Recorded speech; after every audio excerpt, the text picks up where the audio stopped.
Cekecanı görmeye gelmişim. Balaca Sara bilseydi ki Azerbaycan'da gelecek Sara Cekecanı görecek, ağlayardı. Aha da oradadılar. Orada.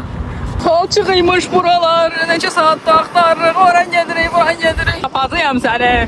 Ay o da. Ay gördüm. Çeksin.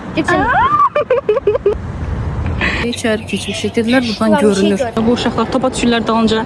Onlar hara getsələr mən də gedirəm. Görəcəm onu yaxından.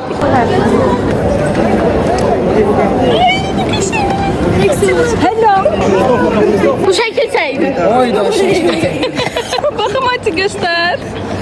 Çek. Atılır. Bura çəkdiniz? 12 manata Cekecanı gördüm. 2 gündür hiç kim şekil çektiremeymiş. Bu benim geldiğimin birinci günü. 4 gün. Ve insana der ki buradaki en şanslı insan sensen. Yegane insansan ki onunla şekil çektirdin. Hadi 12 manata bu biletleri aldık. Atilla 2 manat, ben 10 manat verdim. Bu biletleri aldık ve girdik. Aha da burada. Atilla şekil çektirdi onunla. Thank you so much Din.